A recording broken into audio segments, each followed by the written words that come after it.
That's why my heart is so big right now. It's so full. You know, I titled this that what's the real meaning of Mother's Day? And the reason I did that, most of you know me by now that I love to research and I love to find out, like, where did Mother's Day really come from?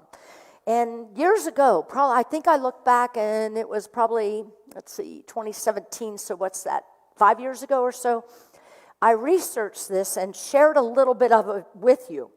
But as I learned from the Easter season that no matter how many times I say something, you all still don't know who rode in on the donkey on Easter because you all answered that Mary. Who rode in on the donkey for Palm Sunday and you answered Mary? So I'm not really sure how much you're listening, so I'm going to share this with you again.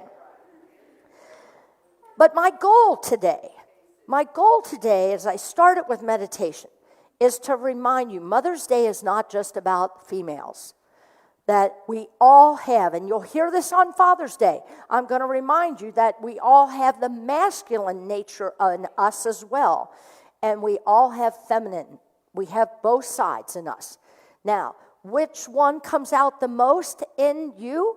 That's up to each individual. But I want to share with you that Mother's Day is not just about the females. So men, this talk is for you as well, because you have a nurturing, mothering, unconditional, loving side in you. So it's for all of us. But as I researched, I found that Mother's Day began as a woman's public activism, not as a celebration of mother's devotion to family. In 1858, a community activist named Anna Reeves Jarvis organized a Mother's Work Day. Now, I want you to pay attention to, in this segment I'm talking about, Mothers is spelled Mothers apostrophe. Okay? Difference. All right, Mother's Day Work Day in West Virginia, where she lived, to improve sanitation in the Appalachian communities. During the Civil War, Jarvis pried women from their families to care for the wounded on both sides. She also encouraged the women on both sides of the line to attend to the graves of their sons and their husbands, because the South mothers, their sons or husbands were on the North boundary line, and the North husbands and sons were on the South boundary line. Who was caring for their graves? Who was caring for the wounded? So these women were stepping out in a big way to say, we will care. Yeah, I'm going to bring this up right now because it's hitting me, because it reminds me of what's going on in Ukraine and Russia. And if you have followed some of the heartwarming stories, you remember I showed a picture of all those strollers, right, at the train stations for the mothers and children coming in to safe zones. And the women are trying to step out and say, we don't want war. We don't want war. So I want to continue with this. So this, I'm telling you, this is strong. This is back in the day before suffragettes, right? But we're in the beginning of it. Okay? She would convene meetings to persuade men to lay down their hostilities. In 1872, so that was 1858, in 1872, Julia Ward Howe, the author of the Battle Hymn of the Republic, did you know that that was a female? And that song literally was written to stop war and to stop slavery. Now, when you hear it and you read the words, it's old language, and you're kind of confused on it a little bit, but if you really pay attention to it and you take it apart line by line, you're going to see how deep this woman, who was a published poet at the time, how deep this hit her. She wrote that she was committed to abolishing war. She, quote, "Our husbands shall not come to us reeking of carnage. Our sons shall not be taken from us to unlearn all that we have been able to teach them of charity, mercy, and patience." Do you get that? So mothers, right, are teaching their sons to have charity, patience, and compassion. And then they go off to war and they unlearn everything that they were taught as a child. For the next 30 years, America celebrated Mother's Day, MOTHERS apostrophe, for peace, Mother's Day for peace, for 30 years on June 2nd. The women's suffragettes movement began. These women believed that they bore a special responsibility to care for the casualties of war and turn America into a more civilized nation. They played a leading role in the movement to end slavery.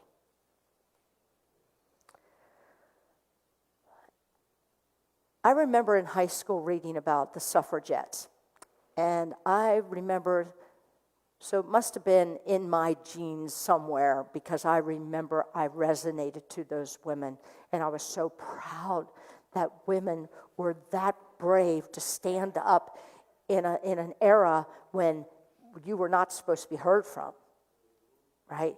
And these women knew that they couldn't make any changes until they had the ability to vote. Otherwise, they were going to be ruled by the masculine side of the population. So I'm not going to say it's men and women. I'm talking about this female, feminine nature in all of us. I don't think there's one person in here who doesn't appreciate a man that cries because they let their heart out. And to be able to see that a man has compassion in him, that a man has unconditional love, that a man will let his heart out. I'll say that to my husband.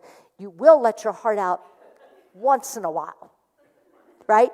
He's starting to tear up a little more and more at movies, right? Remember, he used to watch movies and literally he'd have to go like this. There's a tear here, Kathy. It just hasn't come out yet, but feel it. It's wet. Well, now they're starting to trickle down. There's hope. There's hope, right? Oh my gosh. So it's not just for mothers. You know, I shared this morning in the 9 o'clock, and I'm going to share it again because to me it hits. There's a story about two religions. A woman sat by her hearthside place reading her Bible with a pleasant face, till a child came up with a childish frown, pushed the Bible and said, "Put it down." Then the mother slapped his curly head and said, "Troublesome child, go off to bed. A great deal of God's book I must know to train you up as a child must go." The child went off to bed to cry and denounce religion by and by. Religion number one. Religion number two. Another woman bent over a Bible with a smile of joy and an intent look, till a child came up and pressed on her knee and said of the Bible, "Put it down and take me." And then that mother sighed and she stroked his head, saying softly, "I'm never going to get this book read, but I'll try by loving to learn God's will and God's love until my child instill." That child went to bed with a sigh and will love religion by and by. Yeah. Isn't it interesting what we do in the name of religion? I want to share one more thing with you. This is another story. And again, it has to do with whether we're male or female, that we allow love to come forth from us, whether it's someone very young or someone old. I mean, I just know for myself, as I shared in meditation, what was coming to me was, of course, my mother came first, and then many people, my grandmothers. I had a grandfather who probably showed me more unconditional love than my mother or my grandmothers. There was something about him, and I don't know. He just took to me, and I took to him. And he nurtured me, and I can remember that till as if it were yesterday. But there's a story here, and it says 20-some years ago, a lady came to a minister, and she was very distressed, and she sat in the minister's office and said, through a series of events, her nephew has come to live with her. She said to the minister, I've never had any children. I'm a harsh woman. I admit it. I don't have the kind of love that I would want to give for a child. I'm scared. How can I do this? Being a harsh, hard woman, how can I give love to this boy? The minister said to her, you have God's love inside of you. If you consent to that God love coming through you, it will come through. It is the love of God that will equip you to love this child. If you allow yourself the privilege of having this love come through you, it will come through. She said, yes, but I was never created to do that. You don't understand my nature. You see the good too much, preacher. The minister said, no, I know that God's love can come through you if you let it. That was many years ago, and today this woman has a grown nephew. She was changed by that experience, and so was he. She was a great aunt. She was a wonderful mothering influence, but it wasn't that she became something. She allowed something to become her. So I would say the same thing of my grandfather who fought in World War I.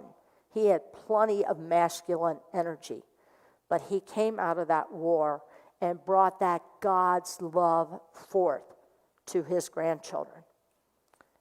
So I say to all of you, you all have this nature inside of you.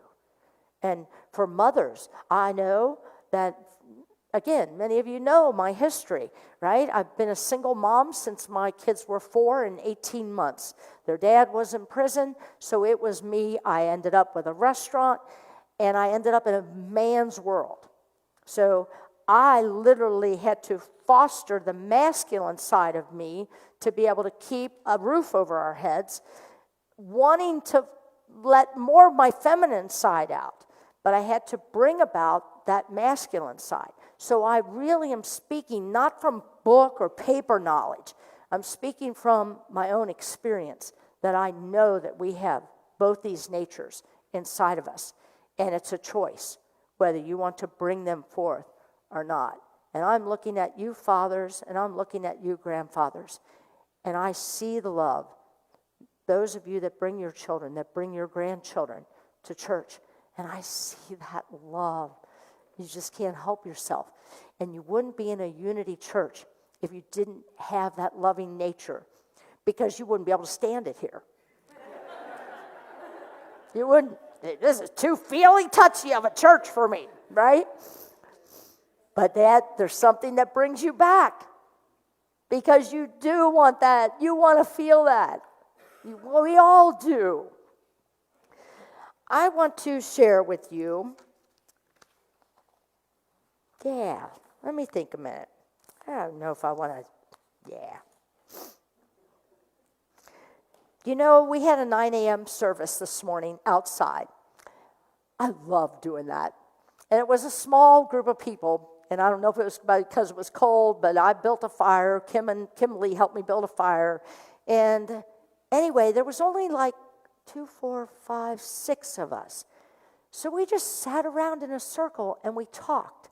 We talked about memories of mother figures and people whose mothers have transitioned. There are several people, and I'm talking several, not a couple, several people here who have lost children. And Mother's Day is extremely hard for them. That they can't hardly bear it. And we talked about that at the fire this morning. And it was that if we really know the truth if we really know the spiritual truth, they've never left us. We have people around the fire whose mothers are still living but have dementia or Alzheimer's. And so the mother that they knew is no longer here. The body is here, but her spirit is not here. We talked about that. And to really own that feeling inside of you, that the legacy that our mother figures leave us or are still in our lives and still teaching us, is the opportunity for us then to go out in the world and be more of that loving, unconditional loving energy out there. That understanding, that compassion, that we all have that opportunity to continue that legacy. Now I want to show you a picture of this woman. Look at that. She is 118 years old in southern France, and she's become the world's oldest living person. Before becoming a Catholic nun, she looked after children in World War II and then spent 28 years caring for orphans and elderly people. She's also the world's oldest COVID-19 survivor. She tested positive for the virus in 2021, but recovered fully within 3 weeks, just in time for her 117th birthday. Think about this. What's inside? It's what's inside of us, not what's outside of us, that counts. It's what we've learned along the way, what we meant to other people, what we became inside. That is who we truly are. This is a mother. She's never bore a child, but that is a mother figure. Isn't that amazing? Oh my gosh. Well, now I picked a male figure who you'll recognize. Patch Adams. If you haven't seen the movie, watch it. Patch Adams. Patch Adams is a male, right? Male doctor.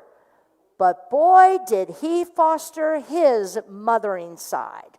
So let's see if we can bring that clip up.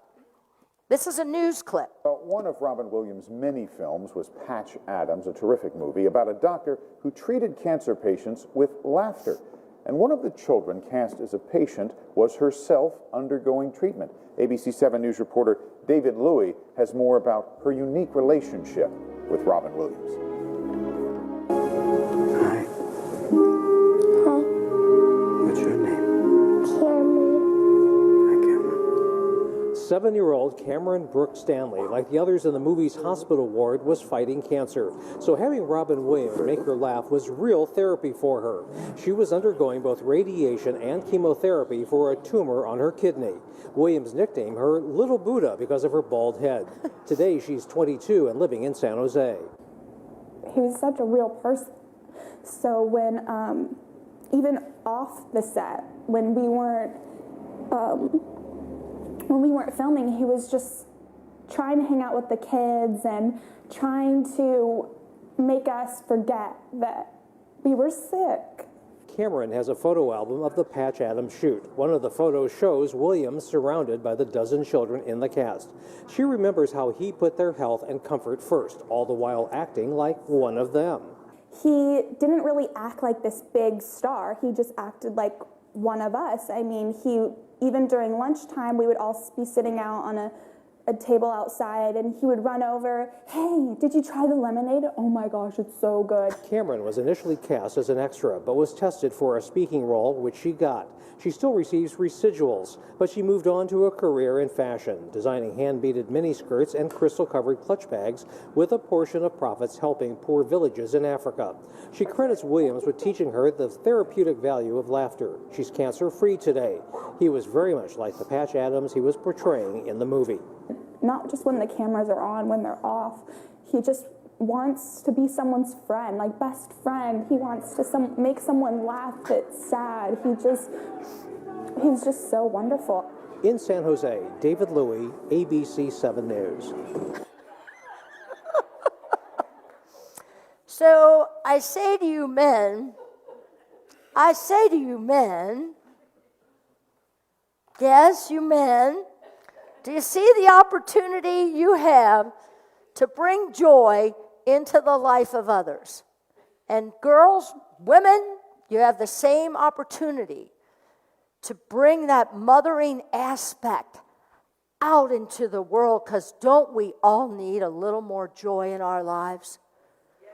Don't we all need a little more love in our lives? Well, then what are you waiting for? Why do you look so straight-faced? There we go. Now I see some smiles. That's better. That's what I want to hear. So as we honor our mothers today, let us keep an open prayer for all mothers and mother figures around the world. Let's hold that premise that they began in 1898. War no more. How's that go? Ain't gonna study war no more. Ain't gonna study war no more. Ain't gonna study war no more. Let's do more of that. Let's go to our affirmation for the week. Is it up there? Let me get it here. Okay, you ready? Let's say this together. I know that I have male and female energy. Today I open myself to honor the divine mothering energy inside of me. I am unconditional love. I want to hear that one more time, and I want to see some more mouths moving. Do you like what it says? Well, then read it, for crying out loud. You ready? I know that I have male and female energy. Today I open myself to honor the divine mothering energy inside me. I am unconditional love. Amen. Namaste. That the Christ mothering presence in me truly sees and honors that Christ mothering energy, including teenagers, that Christ mothering energy in each and every one of you. Namaste.